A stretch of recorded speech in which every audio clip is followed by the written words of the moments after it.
సంఘటన పట్ల ఢిల్లీలో మా పార్టీ జాతీయ అధ్యక్షులు తీవ్రమైనటువంటి ఆవేదన వ్యక్తం చేయడం జరిగింది.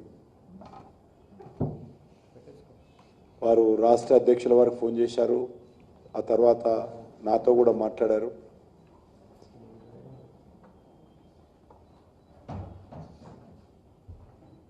కాంగ్రెస్ పార్టీ వివరించినటువంటి తీరు,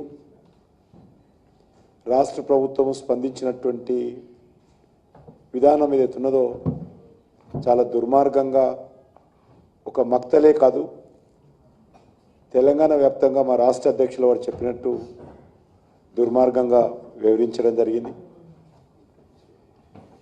ఈరోజు మనం చూస్తూ ఉన్నాము, విచ్చలవిడిగా ఇంటింటికి ఇచ్చినటువంటి డబ్బు కాకుండా పోలింగ్ బూత్ల వారీగా ఓపెన్గా పోలీసుల ముందు, అధికారుల ముందు, పోలింగ్ బూత్ లోపల, పోలింగ్ బూత్ బయట మా పార్టీ తరఫున మేము పోలింగ్ బూత్ ఆఫీసర్ కానీ పోలీస్ అధికారులకు కానీ ఎవరికి కంప్లైంట్ చేసినా రాష్ట్ర ఎన్నికల కమిషన్ నుంచి కానీ పోలీస్ నుంచి కానీ ఏ రకమైనటువంటి స్పందన లేదు. అసలు స్టేట్ ఎలక్షన్ కమిషన్ అనేది ఉన్నదా? వాళ్ళు రూపకల్పన చేసినటువంటి విధి విధానాలు అమలు చేస్తున్నారా? అటువంటి లేదు. ఎందుకంటే కాంగ్రెస్ పార్టీ ప్రభుత్వము, బీఆర్ఎస్ పార్టీ లేదా కాంగ్రెస్ పార్టీ బీఆర్ఎస్ పార్టీ రెండు కూడా డబ్బులను నమ్ముకున్నారు. డబ్బులను నమ్ముకొని ఎలక్షన్స్లో వివరించిన విషయాన్ని మనం చేస్తా ఉన్నాను. వాళ్ళు ప్రజల్లో తిరిగిన తర్వాత కాంగ్రెస్ పార్టీ పట్ల వ్యతిరేకత, బీఆర్ఎస్ పార్టీ పట్ల స్పందన లేకపోవడము, ఈరోజు వాళ్ళు డబ్బును నమ్ముకొని మరి ఈరోజు చాలా దుర్మార్గంగా వివరించారు. భవిష్యత్తులో ఎవరైనా ప్రతిపక్ష పార్టీలకు సంబంధించి సేవాభావనతో రాజకీయాలకు వచ్చే పరిస్థితి లేదు. కౌన్సిలర్ ఎలక్షన్స్లో కూడా ఓటుకి 20,000, 10,000, 5,000, 3,000 ఇస్తే ప్రజాస్వామ్య వ్యవస్థ ఏ రకంగా ఉంటుంది? ఏ రకంగా మనము మున్సిపాలిటీలో ఒక కౌన్సిలర్గా, కార్పొరేటర్గా ప్రజలకు సేవ చేయగలుగుతాము? చాలా దురదృష్టకరమైనటువంటి సంఘటన. ఈరోజు భారతీయ జనతా పార్టీకి సంబంధించి అనేక కంప్లైంట్లు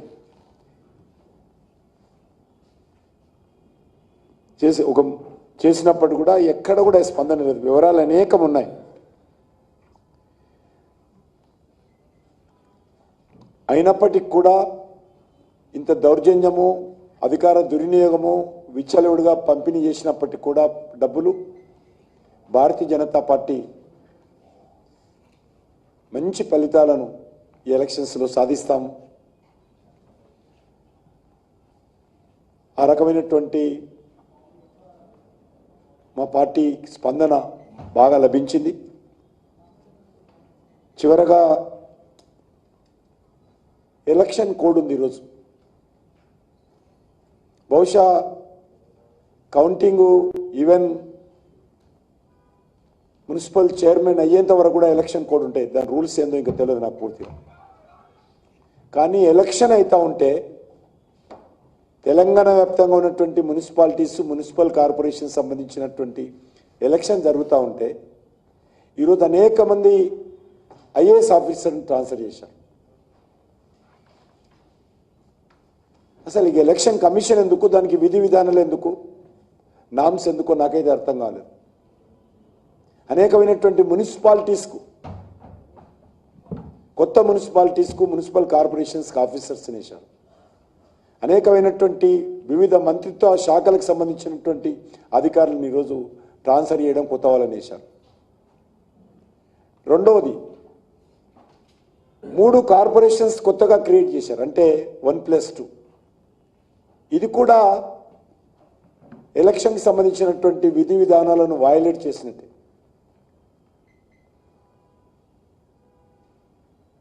ఈరోజు అనేకమైనటువంటి మున్సిపాలిటీలను మేము తిరుగుతున్నప్పుడు, ఎన్నికల ప్రచారంలో తిరుగుతున్నప్పుడు, ఐసోలేటెడ్ విలేజెస్, మున్సిపల్ హెడ్ క్వార్టర్గా చాలా దూరం ఉన్నటువంటి గ్రామాలను కూడా ఈరోజు మున్సిపాలిటీలో కలిపారు. ఆ గ్రామాలలో ఉన్నటువంటి పేద ప్రజలకు అనేక రకాలుగా అన్యాయం చేస్తుంది ప్రభుత్వం. జీ రామ్జీ పథకం, ఉపాధి హామీ పథకం మున్సిపాలిటీలో కలవడం ద్వారా వాళ్ళు కోల్పోతారు. పట్టణ ప్రాంతాల్లో ఏ రకమైనటువంటి ఉపాధి అవకాశాలకు సంబంధించినటువంటి ప్రత్యేక పథకాలు లేవు. కేంద్ర ప్రభుత్వానికి సంబంధించి ఈరోజు చాలా పేదలకు ఉపయోగపడేటువంటి ఉపాధి హామీ పథకం గ్రామాల్లో ఇంప్లిమెంట్ అవుతోంది. వాటన్నిటిని తీసుకొచ్చి ఏ రకమైనటువంటి ప్లానింగ్ లేకుండా, ఆర్థిక వనరుల సమీకరణ లేకుండా, సమగ్రమైనటువంటి కార్యాచరణ ప్రణాళిక లేకుండా, అవసరం ఉందా లేదా చూడకుండా ఇష్టారాజ్యంగా గ్రామాలను కలిపారు. ఈరోజు మన కొత్తగా 2 కార్పొరేషన్స్, జిహెచ్ఎంసీతో పాటు మరో కొత్త 2 కార్పొరేషన్స్ హైదరాబాద్ చుట్టుపక్కల ఉన్నటువంటి ప్రాంతాలను కలిపి ఈరోజు 3 కార్పొరేషన్స్గా నోటిఫికేషన్ ఇచ్చారు మళ్ళీ. ఎందుకంటే జిహెచ్ఎంసీ నుంచి కొన్ని డివైడ్ చేసి, గతంలో ఉన్నటువంటి జిహెచ్ఎంసీకి సంబంధించినటువంటి కొన్ని డివిజన్స్ను విభజించి 3 కార్పొరేషన్స్గా డివైడ్ చేయడం జరిగింది. ఇది 2007లో ఇక్కడ జిహెచ్ఎంసీ ఏర్పడింది, greater municipal corporation of Hyderabad. 650 square kilometres ఉన్నటువంటి జిహెచ్ఎంసీ ఈ 3 కార్పొరేషన్స్ కలిపితే 2053 స్క్వేర్ కిలోమీటర్స్గా పెంచడం జరిగింది. వాళ్ళు ఎంతసేపు ఈ కార్పొరేషన్స్ పెంచుకుందాము అనేటువంటి ఆలోచనే తప్ప కార్పొరేషన్లో ఏ రకంగా మౌలిక వసతులు కలుపుతామనేటువంటి ప్లానింగ్ లేదు ఈ ప్రభుత్వానికి. ఇది కోర్ ఏరియాకి సంబంధించినటువంటి ప్రాంతాలలో ఈరోజు రోడ్లు పాడైపోయి డ్రైనేజ్ ఓవర్ఫ్లో అవుతుంది. జూబ్లీహిల్స్ లాంటి ప్రాంతంలో మీరు ఎలక్షన్లో మనం తిరుగుంటారు, ఎంత భయంకరంగా రోడ్డు డ్రైనేజ్ ఓవర్ఫ్లో అవుతుంది. వర్షం వస్తే కాలు తీసి కాలు పెట్టినటువంటి పరిస్థితుల్లో ఈరోజు కోర్ ఏరియా ఉంటే దాన్ని 650 స్క్వేర్ కిలోమీటర్స్ నుంచి తీసుకెళ్ళి 2053 స్క్వేర్ కిలోమీటర్స్గా మీరు మారిస్తే అర్థం పర్థం లేకుండా కనీసము 10 మందితో చర్చిద్దాము, ప్రజాభిప్రాయ సేకరణ చేద్దాము, ప్రజలకు మేలు జరిగే విధంగా చర్యలు తీసుకుందాము. ఇందులో రాజకీయాలు లేవు. అది కూడా రాజకీయాలు లేనప్పుడు కొద్దిగా చర్చించి చేస్తే బాగుండేది, కానీ అది కూడా చేయలేదు ఎక్కడ కూడా. అంతేకాదు డివిజన్స్ ఈరోజు ఏర్పాటు చేశారు. ఒక డివిజను 1/2 స్క్వేర్ కిలోమీటర్ ఉంటే ఒక డివిజను ఈరోజు హైదరాబాద్లో ఒకటి 80 స్క్వేర్ కిలోమీటర్స్ ఉంది. 1/2 స్క్వేర్ కిలోమీటర్స్ నుంచి 80 స్క్వేర్ మీటర్స్కి ఒక్కొక్క డివిజన్ తేడా ఉంది. ఇంత సంబంధం లేకుండా డివిజన్స్ 300 డివిజన్స్ ఏర్పాటు చేసి దాన్ని మరి ఈరోజు విభజించడం జరిగింది. అంతేకాదు సెన్సస్ నోటిఫికేషన్ వచ్చింది.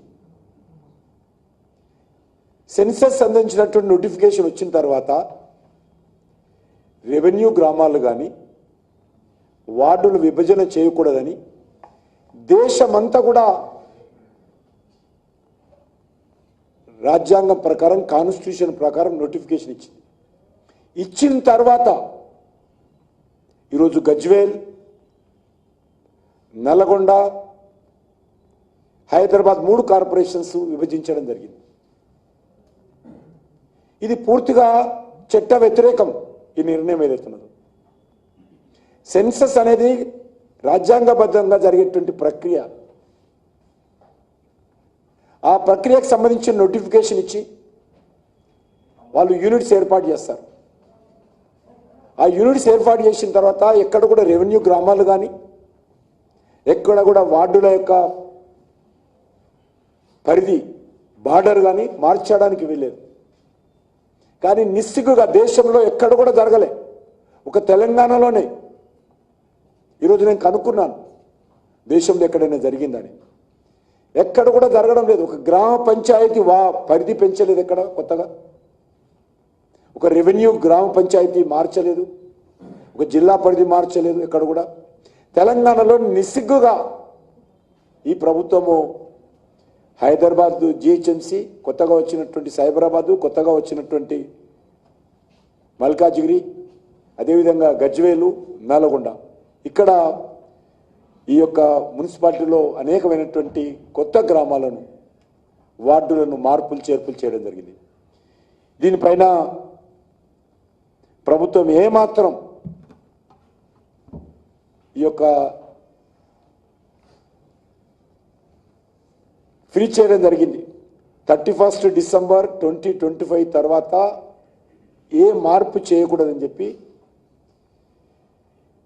సెన్సస్ సంబంధించినటువంటి డైరెక్టర్ జనరల్, ఆ సంస్థ రాజ్యాంగబద్ధమైనటువంటి సంస్థ, అది హోమ్ మినిస్టర్ ఉన్నప్పుడు కూడా విశేషమైనటువంటి అధికారులు ఉన్నటువంటి సంస్థ అది.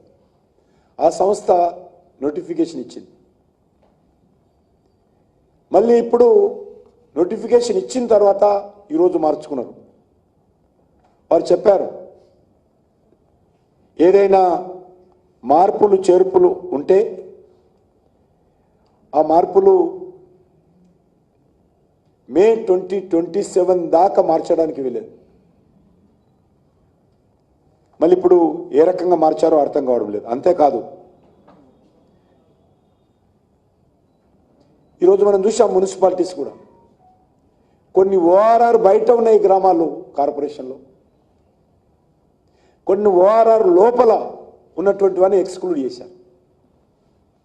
ఓఆర్ఆర్ బార్డర్ చేసుకొని తీసుకుంటున్నాం అని చెప్పినటువంటి ప్రభుత్వము ఓఆర్ఆర్ బయట కూడా కొన్ని ప్రాంతాలను ఈ కార్పొరేషన్లో కలిపారు. ఓఆర్ఆర్ లోపల ఉన్నటువంటి కొన్ని ప్రాంతాలను కూడా ఎక్స్క్లూడ్ చేయడం జరిగింది. నేను అర్థం చేసుకోగలుగుతా. ఎయిర్పోర్ట్ తీసేశారు కార్పొరేషన్ నుంచి, బిహెచ్ఎల్ తీశారు, అదేవిధంగా ఇక్రిసాట్, ఈ మూడు ఆర్గనైజేషన్స్ పక్కన పెట్టారు. జిహెచ్ఎంసీ పరిధిలోకి తీసుకురాలేదు. దానికంటే కొన్ని ఇష్యూస్ ఉండొచ్చు. కానీ ఓఆర్ఆర్ బార్డర్ తీసుకున్నటువంటి మేము కార్పొరేషన్ ఏర్పాటు చేస్తున్నాం అని చెప్పి దాన్ని ఈరోజు 3గా మార్చి, మరి అది కూడా ఒక పద్ధతి లేకుండా కలిపారు. ఈరోజు నేను ఒకటే అడుగుతాను, జిహెచ్ఎంసీ ఉంది ఇది ఇప్పుడు మనం ఉండేటువంటిది, దీన్ని కొత్త ప్రాంతాలు కలవాల్సిన అవసరం ఉంది. మీరు డివైడ్ చేసినప్పుడు సమానంగా చేస్తే బాగుంటుంది కదా.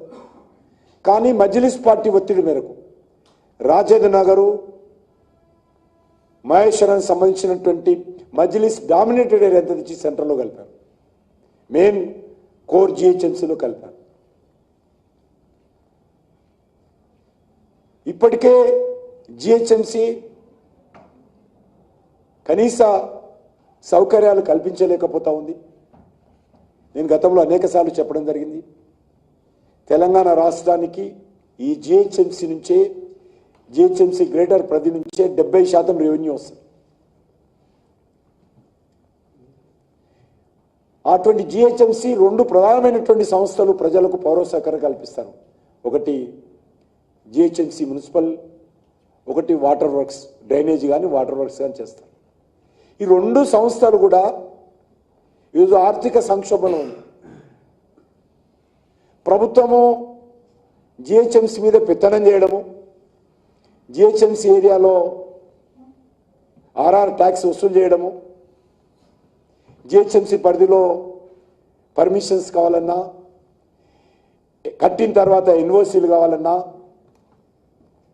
లేక ల్యాండ్ యూజ్ మార్పులు చేసుకోవాలన్నా కూడా ఖచ్చితంగా ఆర్ఆర్ ట్యాక్స్ చెల్లించుకోవాల్సిన పరిస్థితి వచ్చింది. బెంగళూరులో 12% ఉంటే ఇక్కడ ఒక్కొక్క దగ్గర 30% కూడా అవుతుంది ట్యాక్స్. ఎందుకంటే బెంగళూరు ఆదర్శంగా తీసుకున్నారు వీళ్ళు. అక్కడ 12% ఉంది, ఫిక్స్డ్ రేట్ ఉన్నది. ఇక్కడ 12 నుంచి 30% దాకా వేరియేషన్ చేస్తుంటుంది ట్యాక్స్. ఆ రకంగా వేరియేషన్ చేస్తుంది. వ్యక్తులను బట్టి, మనుషులను బట్టి, ల్యాండ్ను బట్టి ట్యాక్స్ పెరుగుతుంది దగ్గర. కాంగ్రెస్ పార్టీ ఓటేసిన పాపానికి మనం భరించాలి, తప్పదు. ఇంకా 2 సంవత్సరాలు 2.5 సంవత్సరాలు భరించాలి మనం. ఈ ట్యాక్స్ కడితేనే ఉండాలి మనం. కానీ ఒకటే కోరుతా ఉన్నాను, ఏ విషయంలో కూడా జిహెచ్ఎంసీ ఈరోజు కనీసం మీకు అందరూ తెలుసు, మీ ఏరియాలో కూడా ఒకసారి చూడండి, ఒకసారి కూడా మీరు ఉండేటువంటి బస్తీలో కానీ, స్లమ్స్లో కానీ, లేకపోతే కాలనీలో కానీ స్ట్రీట్ లైట్స్ వెలగవు. 70% వీధి లైట్లు వెలగడం కారణం ఏంటంటే బడ్జెట్ లేదు. బల్బులు కొనడానికి, వీధి లైట్లు కొనడానికి జిహెచ్ఎంసీ దగ్గర డబ్బు లేదు. ఆ పరిస్థితి ఉన్నది. కార్పొరేటర్స్, మా కార్పొరేటర్స్ అందరు కూడా లాంతర్లు తీసుకొని జిహెచ్ఎంసీ హెడ్ క్వార్టర్కి వెళ్తే కార్పొరేటర్లకు నీకు 50 లైట్లు ఇస్తా అని ఒక్కొక్క కార్పొరేటర్ 50 లైట్లు ఇచ్చారు. కార్పొరేటర్స్ ఏడ పెట్టుకోవాలి? వాళ్ళు ఉండే బస్తీలు పెట్టుకోవాలా? పేద ప్రజలు ఉండే బస్తీలు పెట్టాలా? కాలనీలో పెట్టాలా? మెయిన్ రోడ్లో పెట్టాలా? 1000 బల్బులు కావాల్సి ఉంటే 50 బల్బులు ఇస్తే 50 వీధి లైట్లు కాలిపోయిన బల్బుల దగ్గర కొత్తవి పెట్టడం కోసం, రిప్లేస్ చేయడం కోసం 50 ఇచ్చారు. ఆ పరిస్థితి హైదరాబాద్లో ఉంది. అటువంటి పరిస్థితుల్లో మీరు ఏరియా పెంచుకుంటూ పోతే బడ్జెట్ అలొకేషన్ లేకుండా, నిధులు లేకుండా, వాటి గురించి ఆలోచన చేయకుండా ఈరోజు రాష్ట్ర ప్రభుత్వానికి నిధులు వస్తాయి, కేంద్ర కాంగ్రెస్ పార్టీకి నిధులు వస్తాయి, ఇక్కడ నుంచి మంత్రులకు నిధులు వస్తాయి, ఇక్కడ నుంచి వ్యక్తిగతంగా ఆర్ఆర్ ట్యాక్స్ వసూలు చేస్తారు. కానీ ఇక్కడ ఉన్నటువంటి ప్రజలకు మౌలిక వసతులు కల్పన రెండే. గ్రామీణ ప్రాంతాల్లో వ్యవసాయం ఉంటుంది, డిఆర్డిఏ ఉంటుంది, లేకపోతే జీరాంజీ ఉంటుంది, ట్రైబల్ మినిస్ట్రీ ఉంది, ఫిషరీస్, అనేక రకాల గ్రామాలు ఉంటాయి, పథకాలు. ఇక్కడ ఉండేటువంటి 2 ప్రధానమైనటువంటి సంస్థలు జిహెచ్ఎంసీ, మెట్రో వాటర్. ఈ 2 కూడా నిధుల కొరతతో ఇబ్బంది పడతా ఉంది. చిన్న వర్షం పడ్డదంటే రోడ్ల మీద వాటరు ఫ్లో అవుతుంది. ఇదేది చూడకుండా ఉల్టా నేను మూసి ప్రక్షాళన చేస్తా, బెస్ట్ చేయాలని నేను కూడా సపోర్ట్ చేసిన. మా పార్టీ తరఫున కూడా మూసి ప్రక్షాళన చేయాలని కోరుకున్నాం. మంచి పని చేస్తే ఎవరైనా సపోర్ట్ చేస్తారు. కానీ చేతిలో చిల్లి గవ్వలేదు. కనీసం రోడ్లలో ఈరోజు 50% శానిటైజేషన్ సిబ్బంది లేదు. 50% తెలంగాణలో ఉన్నటువంటి మున్సిపాలిటీలలో 50% సిబ్బంది కొరత ఉంది. తూతూ మంత్రంగా శానిటేషన్ జరుగుతుంది మెయిన్ రోడ్ల మీద. శానిటేషన్ సిబ్బంది తక్కువగా ఉందా లేదా చెప్పాలి ఈరోజు ముఖ్యమంత్రి, ఎందుకంటే ఆయన మున్సిపల్ మినిస్టర్. ఆయన్ని శానిటేషన్ సిబ్బంది తక్కువగా ఉంది, రెవెన్యూ అందుబాటులో లేదు, ఆదాయం మాత్రం రాష్ట్ర ప్రభుత్వం తీసుకుంటుంది, ఆర్ఆర్ ట్యాక్స్ మాత్రం వాళ్ళు వసూలు చేసుకుంటారు ఇష్టారాజ్యంగా. ఆల్రెడీ కేరళకి వెళ్ళిపోయింది. కేరళ ఎలక్షన్స్కు ఫస్ట్ ఇన్స్టాల్మెంట్ వెళ్ళిపోయింది. తెలంగాణ నుంచి కేరళకి వెళ్ళిపోయింది. ఫస్ట్ ఇన్స్టాల్మెంటే. ఇంకా మిగతా ఏప్రిల్లో జరగనటువంటి ఎన్నికల కోసం ఇప్పుడే ఇన్స్టాల్మెంట్స్ వెళ్ళిపోయినాయి ఆర్ఆర్ ట్యాక్స్ నుంచి. ఇది పరిస్థితి. కాబట్టి ఈ యొక్క హైదరాబాద్ కార్పొరేషన్ ఏదైతే ఉన్నదో జిహెచ్ఎంసీ, ఒరిజినల్ జిహెచ్ఎంసీ 3 కార్పొరేషన్ చేసి ఇది మీకు, ఇది నాకు అని ఎంఐఎం పార్టీ, కాంగ్రెస్ పార్టీ ఒక అండర్స్టాండింగ్ వచ్చారు. కాబట్టే ఈరోజు రాజేంద్ర నగర్ కానీ, హైదరాబాద్ చుట్టుపక్కల ఉన్నటువంటి మజ్లిస్ డామినేటెడ్ ఏరియా కానీ ఈ యొక్క ఇది పెద్దగా అవుతున్నప్పటికీ, పక్కన అవుతున్నటువంటి 2 కొత్త కార్పొరేషన్ చిన్నగా అవుతున్నప్పటికీ, అక్కడ 79 ఉంటాయి, ఇక్కడ 150 పైన ఉంటాయి. ఇక్కడ డివిజన్స్ పాపులేషన్ ఎక్కువ ఉంటుంది, అక్కడ తక్కువ ఉంటుంది. అయినప్పటికీ కూడా కనీసం చేసినప్పుడు ఈ 3 కార్పొరేషన్ సమానంగా చేయొచ్చు. అది కూడా చేయకుండా ఇది మజ్లిస్ పార్టీ కోసం, మజ్లిస్ పార్టీ కట్టబెట్టడం కోసం ఈ యొక్క కార్పొరేషన్ జిహెచ్ఎంసీ ఒప్పందం కుదుర్చుకున్నారు కాబట్టి ఈరోజు మొన్న జరిగినటువంటి ఎన్నికల్లో కూడా కాంగ్రెస్ పార్టీకి, అంటే ఈరోజు జరుగుతున్నటువంటి పోలింగ్ ఎలక్షన్స్ కూడా కాంగ్రెస్ పార్టీకి మజ్లిస్ పార్టీ సహకారం అందిస్తుంది. ఏది ఏమైనప్పటికీ కూడా ఈ కార్పొరేషన్ సంబంధించి ఏర్పాటు లేక ఇది స్టేట్ ఎలక్షన్ కమిషన్ సంబంధించినటువంటి విధి విధానాలను వయలేట్ చేయడం నెంబర్ 1. నెంబర్ 2, సెన్సస్ సంబంధించినటువంటి డీజీ ఇచ్చినటువంటి విధి విధానాలను నామినేట్ చేసి దేశంలో ఎక్కడే లేకుండా ఇక్కడ ఒక్క దగ్గరనే వయలేట్ చేశారని చెప్పి మనం చేస్తా ఉన్నాం.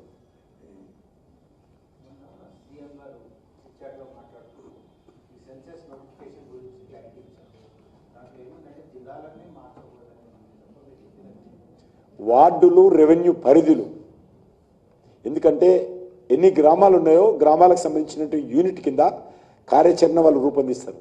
సెన్సస్ ఇట్లా ఒక రోజులో చేయరు, ఒక సంవత్సరం ముందు నుంచి ప్లాన్ చేస్తారు. ట్రైనింగ్ క్లాసెస్ కానీ, ప్లానింగ్ కానీ అన్నీ. ఇప్పుడు 1,00,000 మంది పాల్గొన్న, 1,00,000 మందికి పైగా తెలంగాణలో పార్టిసిపేట్ చేయబోతున్నారు ఎన్యూమరేటర్స్, 1,00,000 మందికి పైగా. అవన్నీ ప్లాన్ చేస్తారు. నువ్వు వార్డులు మార్చేస్తే, రెవెన్యూ డివిజన్స్ వార్డులు అంటే అర్బన్ ఏరియాలు, గ్రామాలు వస్తే రెవెన్యూ గ్రామాలు వస్తాయి.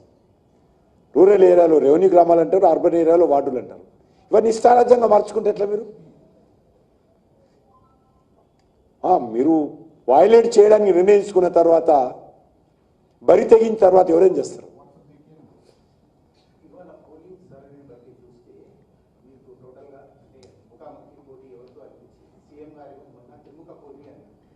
ఆయన ఎందుకన్నాడో మీకు తెలుస్తుంది. ఎందుకంటే కాంగ్రెస్ వ్యతిరేక ఓట్లు డివైడ్ కావాలా, అందుకోసం ఒక నాటకీయం. ఇంతకుముందు ఏమన్నాడు ఎలక్షన్ల ప్రచారం, ఎక్కడుంది బీఆర్ఎస్ పార్టీ అన్నాడు. ఆయన్ని బీఆర్ఎస్ పార్టీ ఏడుంది, పోయింది, అడ్రస్ లేదు, ఫామ్ హౌస్ అయిపోయింది. ఆయనే అన్నాడు. నేను మళ్ళీ మొన్న చిట్ చాటింగ్లోనేమో తిరుముఖ పెట్టింది. అంటే ఆయన ఆయన ఆయన ఆయన వర్షన్ ఆయనకు, మా వర్షన్ మాకు, మాది ప్రజల వర్షను. డెఫినెట్గా మంచి వాతావరణం ఉంది. మా అధ్యక్షుల వారు చెప్పినట్టు కాంగ్రెస్ వర్సెస్ బీజేపీ మాకు ఈరోజు వచ్చినటువంటి వార్తలు. ఇక అయిపోయింది, పోలింగ్ అయిపోయింది. ఇప్పుడు ఏం చెప్తుంది? అది కాలేదు కాబట్టి మేము కూడా ఏం మాట్లాడలేదు.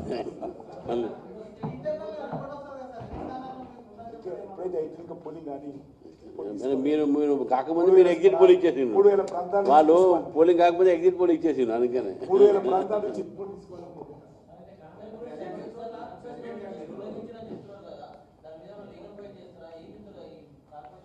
ప్రజలకు చెప్తున్నాం, మీకు చెప్తున్నాం, మీ ద్వారా ప్రజలకు చెప్తున్నాం.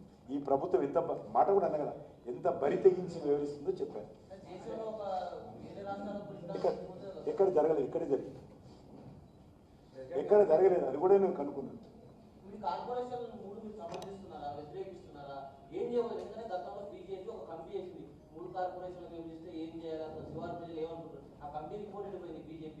చెప్తున్నారు కదా విషయాలని చెప్పాను కదా, ఇప్పుడు నాకు వివరాలని చెప్పాను.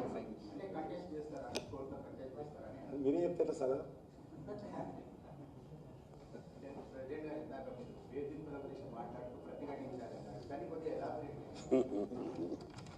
ఇప్పుడు వేధింపు లెక్క చేయడానికి మాకు దగ్గర డాటా వచ్చింది. ఇప్పుడు అది రాజకీయంగా ప్రజాస్వామ్య పద్ధతిలో నారాయణ ఖేడ్, ఆదిలాబాద్, మంచిర్యాల, చెన్నూరు, షాద్నగర్, సుల్తానాబాద్, మహబూబ్ నగర్, ఖానాపూర్, సదాశివపేట్, యల్లంపేట్, మహబూబ్ నగర్, వైరా, కొత్తగూడెం, నిజామాబాద్, ఈ అన్ని స్థానాల్లో కూడా ఇవాళ గొడవలు అయినాయి. మీకు కంప్లైంట్ కూడా చేసినాము. ఇంకా దీనికి కాకుండా ఇంకా చాలా వచ్చినాయి. అన్నీ కొద్దిగా మేజర్గా కంప్లైంట్ చేసినటువంటి ఇవి అంటే పైన మా కంట్రోల్ రూమ్ ఉంది. మాకు వస్తున్న ఇన్ఫర్మేషన్ ప్రకారము మేము ఎలక్షన్ కమిషన్కు, పోలీసు ఇద్దరికి కూడా పంపిస్తున్నాం. అయితే ఇన్ని పంపించినప్పుడు కూడా ఇమ్మీడియట్ యాక్షన్స్ ఉండట్లేదు. అంటే దీన్ని బట్టి స్పష్టంగా ఏంటంటే కాంగ్రెస్ పార్టీ ఓడిపోతే భయంతో వాళ్ళంతా కూడా ఈ అధికార దుర్వినియోగం చేస్తూ ఉన్నారు. అది తర్వాత విద్యాసాగర్ అడిగాడు, ఆ రిపోర్ట్ ఏమైంది? కమిటీ రిపోర్ట్ కోసం వేయలేదు. మేము మా డిస్కషన్ కోసం చేస్తే ఎట్లా చేయాలి, 3 భాగాలు చేసి మీరు దాన్ని చేసినా కోర్టు కూడా పోవడం జరిగింది. డివిజన్స్ దాని మీద సెన్సస్ కన్నా ముందు పెట్టినామని చెప్పి వాళ్ళు చెప్పడం జరిగింది. ఏది అయినప్పుడు కూడా మీరు ఫైట్ చేస్తామా కోర్టులో లాస్తాను. 3 డివిజన్లు మాత్రం ఇంతకుముందు వాడు చెప్పాడు 3 కార్పొరేషను, ఒక కార్పొరేషను వాళ్ళ ఆత్మబంధు వాళ్ళ ఆత్మబంధు దారుస్లాంలో ఉన్నటువంటి ఒక సోదరులకు దారావతం చేయడానికి హైదరాబాద్ ప్రజల్ని మజ్లిస్కు తాకట్టు పెట్టడానికి క్రియేట్ చేసినటువంటి ఒక భాగం ఇది ప్రజలు ఆలోచించాలి.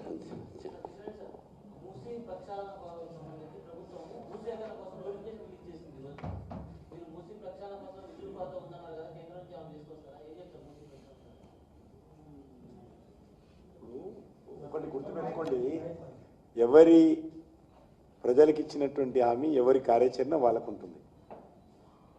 కేంద్ర ప్రభుత్వానికి సంబంధించినటువంటి కార్యాచరణ కేంద్ర ప్రభుత్వం ఉంటుంది. ఏదైతే చట్టబద్ధంగా జిహెచ్ఎంసీ పరిధిలో జరుగుతున్నటువంటి మూసీ ప్రక్షాళనకు కావాల్సినటువంటి నిధులు రావాల్సి ఉంటే ఖచ్చితంగా కేంద్ర ప్రభుత్వం నుంచి వస్తాయి. నువ్వు అడిగినట్టు 1,50,000 కోట్లు అంటే కావు. 1,50,000 కోట్లు మూసీకి కావాలంటే ఏ ప్రభుత్వం ఇవ్వలేదు, ఎవరు కూడా ప్రింట్ చేయరు. ఏ ప్రభుత్వం అయినా కూడా, కేంద్ర ప్రభుత్వం అయినా రాష్ట్ర ప్రభుత్వాలైనా వాళ్ళకు ఉండేటువంటి వనరులు వాళ్ళు సమకూర్చుకొని కార్యాచరణ రూపొందించుకోవాలి. ఇంతకుముందు నేను చెప్పినా కదా, నేను మొన్న కూడా చెప్పిన, వాళ్ళు ఏదో కేసీఆర్ని ఆయన అరెస్ట్ చేయాలి, కేంద్రం ఏం చేస్తుంది అంటాడు. కేసీఆర్ మీద చర్య తీసుకోవాల్సినటువంటి బాధ్యత రాష్ట్ర ప్రభుత్వాన్ని చెప్పింది నువ్వు ప్రజలకు. అట్లనే ఇప్పుడు మూసి నీకు మన తెలంగాణకు సంబంధించినటువంటి ప్రాజెక్టు నువ్వు హైదరాబాద్ రాష్ట్ర రాజధాని చేయాలనుకుని చెయ్యి, కేంద్ర ప్రభుత్వం ఏదైనా సహకారం ఉంటే అందిస్తే తప్పకుండా. అంతే తప్ప 1,50,000 కేంద్ర ప్రభుత్వం ఇవ్వాలి అంటే ఎట్లా అవుతుంది? నాకు రోజు ముఖ్యమంత్రి గారు వచ్చారు, మొత్తం 1,69,000 కోట్ల రూపాయలు కావాలని మెమోరాండం ఇచ్చిపోయాడు.